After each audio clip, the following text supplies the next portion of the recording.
computer. I'll share the screen.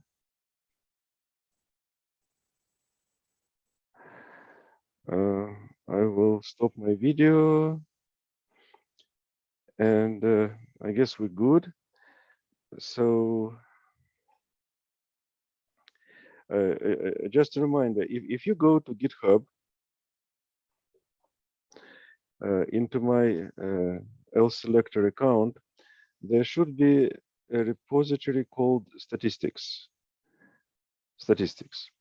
And this is what I use last several lectures and today. So today we'll be talking about logistic regression. This is a 5th lecture, so you see notebooks 05A, B, and C. And then there is also a PowerPoint 05 logistic regression. So this is the material. You can, of course, download the whole repository or any piece of it and play with the notebooks and the PowerPoint. I have local copy of everything. So first, I want to probably show the notebooks. Actually, maybe I should start with PowerPoint. Just a second. So file, recent statistics. Okay. So when people use the word logistic regression, what they mean is this S-shaped curve, which allows you to separate two areas like 0 and 1. So this is, for example, suppose we have some points with y equals 0 and y equal 1, and you want, and they're nicely like zeros are to the left, ones are to the right, and you want somehow to separate them. So how to do it? Well, you want to come up with some S-shaped curve, and then given some x, you will say, okay, for this x, it's probably 1, and for this x, it's probably 0. Kind of make prediction. And people usually use this formula to describe this S-shape. And the reason why is because you can rewrite this formula like this, where P is a probability of something being 1, like here probability is 0, and then here it's 1, right? And you can rewrite it like this. So it's a probability of something divided by probability of not this something. So this is odds, right? So for example, you would say, well, I bet 4 to 1, right? So these are odds, and we have log odds, well, natural logarithm people use. And the gist of the model that we think that log of odds can be described as a linear function. So this is kind of simple idea. And then when you turn it around, you get this formula. And then when you graph it, you'll get this S shape, right? Why people really, really like it? Well, because it's linear under the hood. It's easy to understand and interpret. A question is, given these points, how you find this shape? Well, finding the shape, meaning finding these coefficients, B0 or B1. Usually people call them betas, beta 0 and beta 1. How you find them? And there is no analytical solution. For linear regression, as you remember, it was very easy.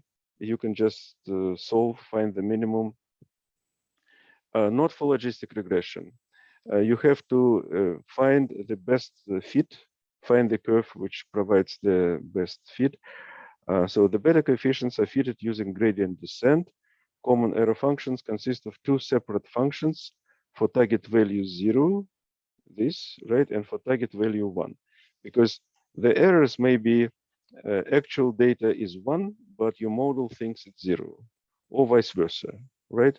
So there are kind of 2 types of errors and 2 branches of this error function. Okay. So this shows the function, and this shows why we're using the functions which go into infinity. Because if we use a regular error function, which is you take the difference between the true value and what your model predicts. So for example, true value is 0, but your model predicts 1. So the maximum error is only 1. And for some points, you will make error in one direction, for other points in a different direction. They can kind of compensate each other. I actually like very much this drawing. These graphs, by the way, are from excellent lecture by Andrew Ng, machine learning course, which is old. I don't know how many years, but I highly recommend it. The whole course is on YouTube. It's also probably on Coursera. He recently updated it, but this is a great course, Andrew Ng. And he was explaining in this course several things, like these graphs represented. First is that you don't want linear regression. You don't want to draw the line, because suppose you have some experimental points, and then you added more experimental points, which should not change the like separation point, right? You still should have the same S. But if you use linear regression, and if you added points here, and you try to approximate with the straight line, it will shift to the right, right? And so this point of change in prediction will be shifted, which is wrong. So linear regression in this case is not good. So that's why people try to use this S shape and call it logistic regression. I think the word regression here is also wrong, because it's classification, not regression. But well, historically, that's what people call it. And another thing he explains in the lecture, that because some of the errors, like from 0, like predicts 1, or from 1 predicts 0, they're different and they're small. So when you look at your profile of your error function, it has many small local minima, and this function doesn't converge very well. In fact, it may not sometimes not converge at all. So what people decided to do is to construct error function which goes to infinity. Like if the true value is 0, but you're trying to predict 1, it literally goes to infinity, and vice versa. So it penalizes for making errors. And because of that, it converges much better, easier to find solutions. So the actual digital algorithm, which iteratively find the solution, converges much better. Now, what you can do, you can write the error function in this way. And the way it works is this y is either 1 or 0.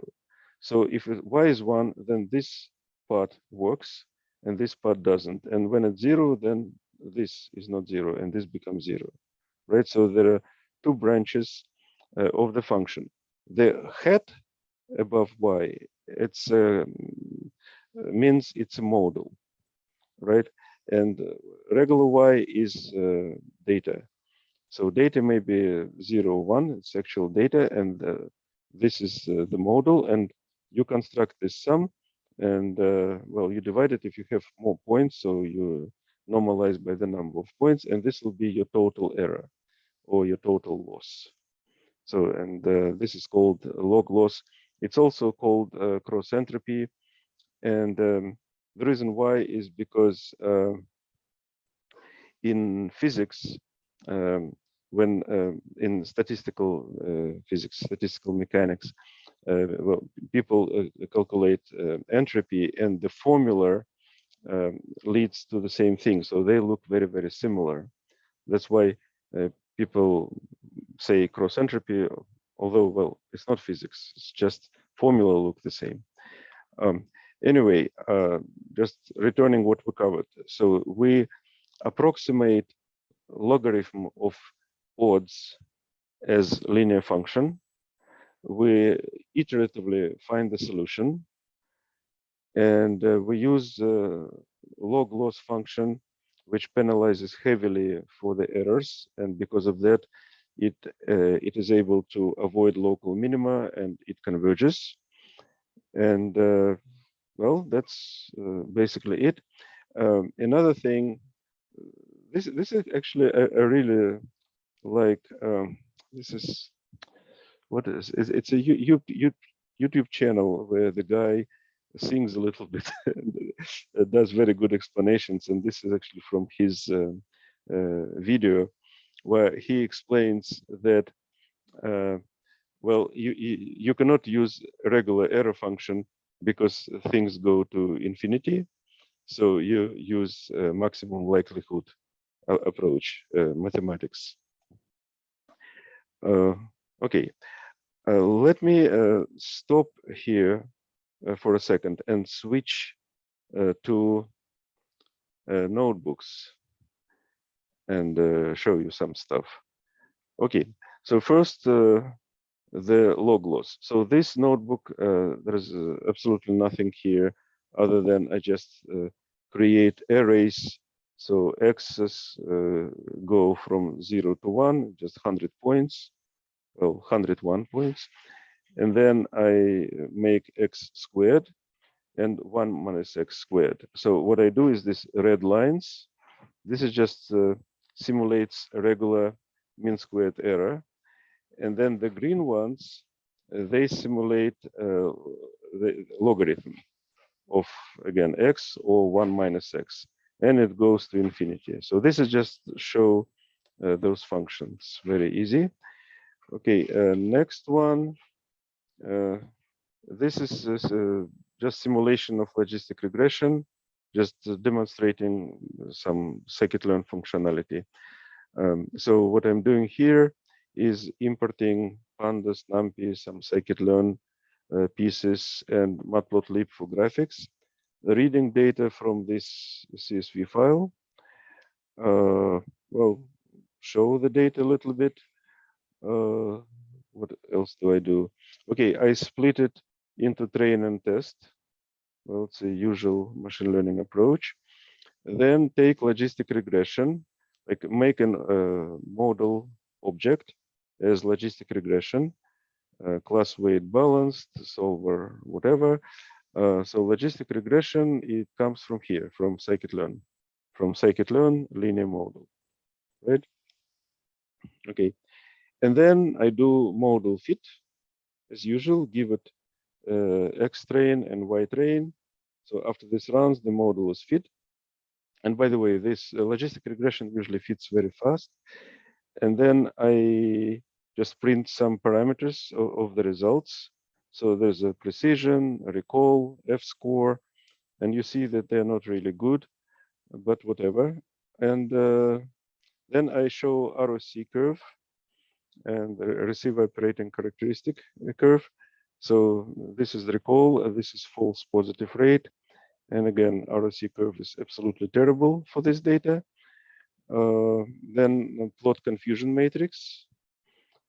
This can be done much easier nowadays. This is old notebook. I haven't changed it much. Okay. And then I'm doing cross validation. And again, I'm doing like manually, like generating myself the split in data frame, mark rows randomly as 0, 1, 2, or 3, and then do the folding. So out of these 4 parts, 3 is used for training and 1 for testing, and then I rotate it to see the results. So I run those folds. Again, this is like manually done. Now scikit-learn has just function calls to do this automatically for you, but this is like explicitly written by hand. Okay, and I do this, and that's it. Oh, here's interesting. I'm getting precision recall, F1 score, and I'm getting parameters, and I'm getting coefficients. Remember the betas in the formula, which is these betas. So this is what I'm getting here. Okay, So this is, again, not difficult. And the last one is actually my favorite notebook. I really like it. And again, just some simple demonstration. So I import some modules. Oh, there's a couple of my own files.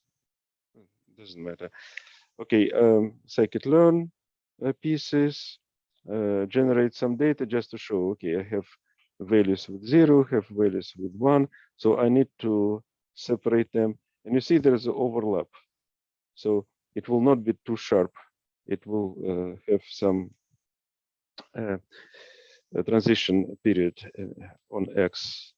Okay, I generating it like model predict, and model is here. It's logistic regression. Same thing as on the previous one. So I do fit, and then I plot it, and just to show different colors. So this is actual transition, but because there is overlap, it does this smooth transition. Show confusion matrix, and confusion matrix again. It's part of matrix. So we have in scikit-learn. Where is my scikit-learn? There should be model selection. Where is matrix? Matrix here in scikit-learn matrix, and it has a lot of stuff in there. On the previous one, I was actually doing it explicitly. I was showing inside of matrix there is precision score, recall score, F1 score, confusion matrix, area under the curve, precision recall curve. It's all part of scikit-learn matrix. Okay. Anyway, so importing all this stuff, showing the logistic regression curve, S curve showing the confusion matrix as usual. Okay, this is like a really simple example. And then I do something more interesting. So now from one dimension, I switch to 2 dimensions. So I generate y as a function of x1 and x2. So these are random points in x1, x2 space. And then I assign them values either 1 or 0. And I made it in a way that ones are like islands, and all other x points have value 0 for y. Okay, and I guess here I'm doing this. So it's not 0, it's true or false, but whatever. So I define circles and then do this. Okay, and then I'm trying to do linear regression, and I also do a random forest, and I also do boosting algorithm. In this case, it's XGBoost. So a random forest classifier. So where I'm getting them from? If I look here, okay, XGB classifier I'm getting from separate module, XGBoost. So XGBoost is a separate module. It's not part of scikit-learn, but it has XGBoost.scikit-learn, which provides same signatures of functions as scikit-learn. So, and that's why I'm using it, because I can call it the same way as I'm calling random forest, or as I'm calling logistic regression. So random forest classifier is part of scikit-learn ensemble. Logistic regression is part of scikit-learn linear model. Okay, but they're all using the same API, the same way to call the fit on the model. And that's what I'm using here. And I'm calling all these functions. You see, for model in, model logistic regression, model random forest, model XGBoost, I do the same thing. And after it runs, I show the results. So these are the actual data, the islands. And you see that random forest classifier and XGBoost classifier are able to do very good job at creating a model which understands those islands and can do correct predictions. But logistic regression fails completely, because what it tries to do, it tries to find linear separator. Like you remember what logistic regression does? It's just linear model under the hood. So it tries to find linear separator, and you can see it like if you take the logistic regression curve and you plot it as a function of x1 and x2, it looks like this. So this is a good demonstration that logistic regression in many cases not applicable at all, because it can only do the linear part. It makes no sense.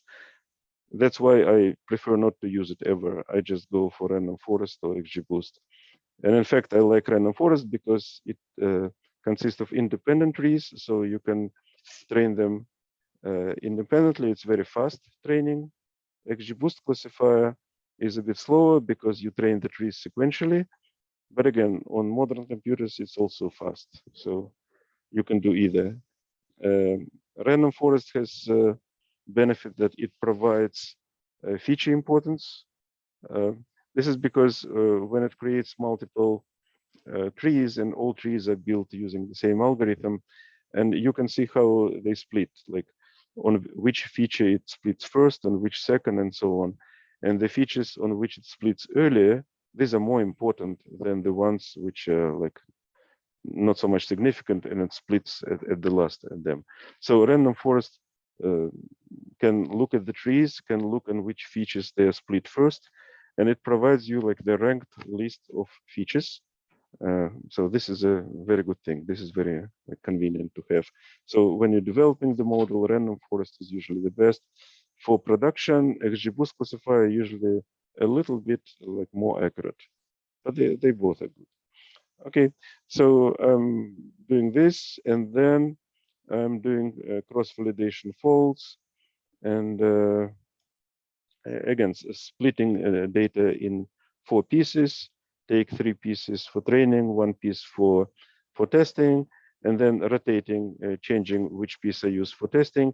And for every run, I calculate precision, recall, and so on, confusion matrix. So I'm doing this. And then this is the overall result. So I have precision, recall, F1 score, and how long it took. And I have logistic regression, random forest, and XGBoost. So what we can see for logistic regression? Precision, well, good precision is 1, right? Here, precision is 0.2, which is terrible. Recall, terrible. F1 terrible. The only good thing about it is that it runs very fast. But it's no excuse. Now, if you look at random forest and XGBoost, precision is good, like almost 1. Recall is good. F1 score is good. And the run, well, as I told, XGBoost is a little bit longer running. But listen, 0.2 seconds or 0.6 seconds, like computers are fast, so it doesn't really matter. The difference in recall, well, you see the XGBoost is a little bit better, 0.97, and here it's 0.94. And the precision, again, just a little bit better. So XGBoost is, well, yeah, a little bit better. So this notebook shows synthetic data. And I like to play with synthetic data because then you have a feeling of like what to expect from models. Okay, so this is all about those notebooks. Let me close this and return to the PowerPoint. So we started that we're trying to find a separator as a S-curve. We use this formula, which can be also written like this, which is logarithm of odds is modeled as a linear function of x. Okay, and then we spoke about that we're using logarithmic error function, which penalizes strongly for errors and make the model converge faster. We're using iterative approach, gradient descent to find these coefficients, betas, beta 0, beta 1. Then, well, assumptions for logistic regression. Well, it is more relaxed in comparison to linear regression, right? It does not make many of the key assumptions of linear regression and general linear models that are based on ordinary least squared algorithm. So first, logistic regression does not require a linear relationship between the dependent and independent variables. Well, yes, of course, it's not linear, it's like a S-curve. Second, the error terms, residuals, do not need to be normally distributed. Okay. Third, homoscedasticity is not required. Okay, what it means is, like, if you remember, for linear regression, we expected that points are evenly distributed along the curve and that the error along the curve is the same. Like on the left and on the right, the error should be about the same. Well, it's not required for logistic regression. Finally, the dependent variable in logistic regression is not measured on an interval or ratio scale. Okay, I wrote this myself, but I don't understand what I said here. Okay, however, some other assumptions still apply. Binary or ordinal dependent variables, right? We have binary like 1 or 0, true or false. Observations should be independent, should not come from repeated measurements of matched data. Little or no correlation between independent variables. This is in case of multiple variables. So same requirement as for linear regression. Logistic regression assumes that log odds can be fit with a linear model. Okay, that says this, right? We presume that we can fit the linear model here. Okay, finally, logistic regression typically requires a large sample size. General guideline is that you need a minimum of 10 cases with the least frequent outcome for each independent variable. Okay, so this is the case where we have many independent variable. This is just binary. We have only one variable independent, which is x. Well, generally you may have many. Like I showed you example of 2 with islands, but it may be more. Okay, and you need to make sure that you have enough points for each dimension and for each value on this dimension, like 0 or 1. Okay, a little bit of history. We're close to finishing the lecture. So logistic function history. So logistic function was introduced in a series of 3 papers by Pierre-François Verhulst. It was a long time ago, in 1840s, right? And who devised it as a model of population growth by adjusting the exponential growth model under guidance of this gentleman, Lambert Quetelet. Okay, so Belgian. The interesting thing is, so this curve, and he called it logistic function, but like, I don't know, I read the discussions about it, and I think he meant exponential function or logarithm function. So he just used the wrong word to describe it, but well, history is brutal. Like, people started using this terminology, and now we're stuck with logistic regression. Okay, this is discussion of the estimates of errors of logistic regression. So z value in the regression coefficient divided by its standard error. So this is, we're trying to estimate the errors of individual independent variables.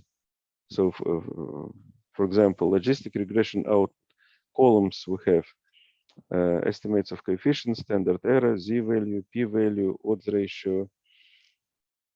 Okay, I will probably not cover that simply because I don't remember, not prepared, but also it's probably not needed for this introductory course.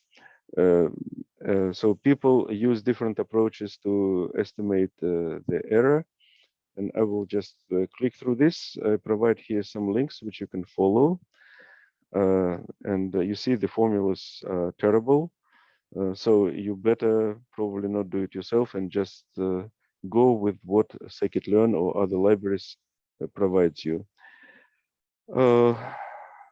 Yeah, this is a little bit more complex stuff, but again, this is only if you want to go deeper and want to evaluate the errors yourself. and I never had to do it, frankly. So first of all, I don't use logistic regression routinely. I use random forest. And second, if I would use it, I would just probably rely on the library. Okay, this is the end of the presentation. I will